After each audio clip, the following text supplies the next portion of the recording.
highlights of my career. We're sitting in his office and sitting across from him, and he's telling me his life story.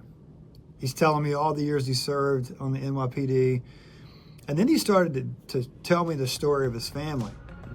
The tears are welling up in his eyes. Just really can't handle this kind of debt. And you would have to bring a significant amount of cash to bridge the gap.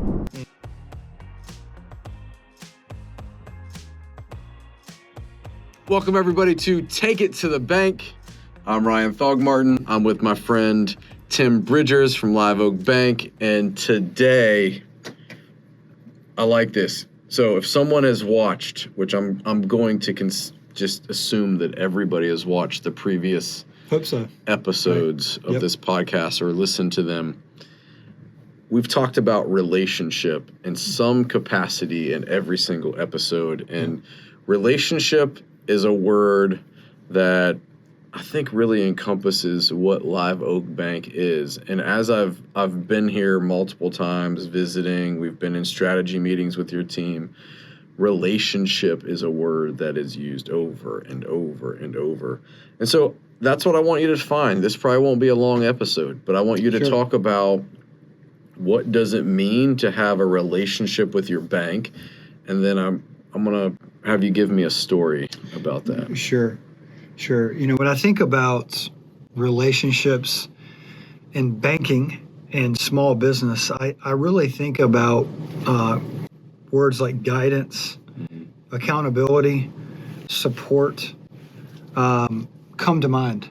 And when I think of relationship in the framework of helping a small business grow and expand, without a relationship, we don't know much about you or your business. We don't know much about your story. And I think it's hard to really help guide and steer a customer in the right direction if we don't have that background.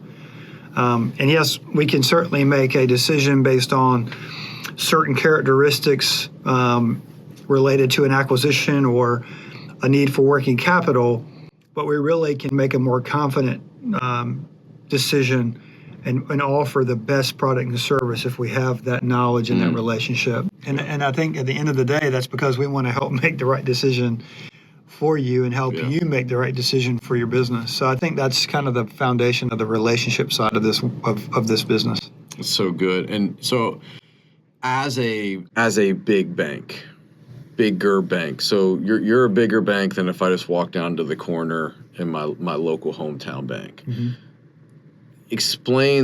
Give me a story where that relationship and you having that relationship allowed you to get what was best for that customer.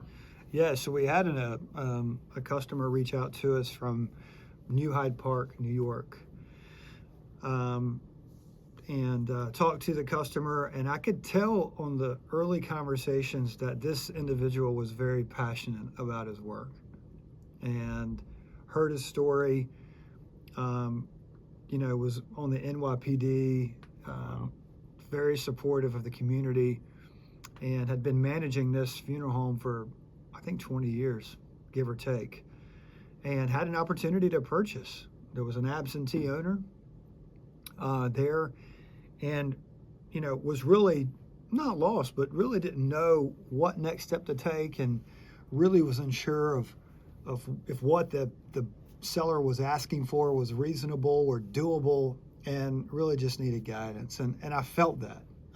So again, when we talk about relationship and story, hearing his story, and how he had been committed to the community, committed to the funeral home, you feel naturally compelled to step in and do everything you can. So I scheduled a visit with him and flew up to New York and walked in the funeral home. He gave me a tour, beautiful place. I'll never forget this. This is one of the highlights of my career, is we're sitting in his office, which was down in the kind of the basement of the funeral home. We're sitting in his office and sitting across from him, and he's telling me his life story. He's telling me all the years he served on the NYPD. And then he started to tell me the story of his family. And tears are welling up in his eyes. And he's proceeding to tell me the story of his daughter that came down with brain cancer, terminal brain cancer, and fought for her life and and unfortunately passed. But he used that, didn't use it, but instead of letting that take him down, he fought back and actually had the community come around him and created a charitable marathon.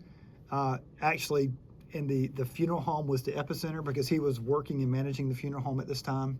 And so it became the epicenter. And it's probably one of the biggest fundraisers events in that whole community. So we actually, long story short, we actually took the whole video crew back and we did a video of this event and participated. But long story short, he's telling me this story and the passion of why he is in the business now that he went through that with his daughter and his family, why he's so passionate about doing this for others and having a funeral home. And at that moment for me, like I felt intrinsically motivated to find a way to help this gentleman acquire this business. One of the challenges in this business was the seller was asking for a premium. You know, I had already looked at the financials and discovered that, you know, this business really can't handle this kind of debt.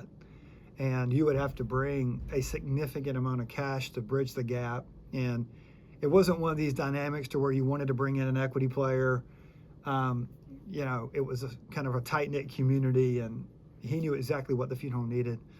So I scheduled another visit, and I went and sat across from the seller.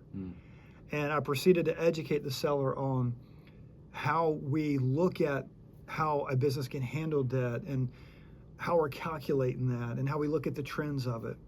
And I emphasized the fact that we are not trying to say that your business is not worth what you're asking, but what we're really focused on now is how can we put Mike in the best position possible. Sure. Right? Yeah. Not only is Mike responsible for how successful your business has been, Yeah. right? But how can we put him in a good spot? Long story short, we ended up getting that done for Mike. And Mike now owns his second funeral home. Wow. And looking at his third. And not only have we become great partners together on the business side, we also have maintained a really solid friendship. And by no means does that make Live Oak, do we have any bias towards saying yes to an individual, but helping us understand the passion and the motivation behind why he's doing what he's doing sure made it a little sweeter for us to know that we were impacting somebody's life in a positive way. And that's just an example of what a relationship means to us. There you go. Relationship. Yes. The defining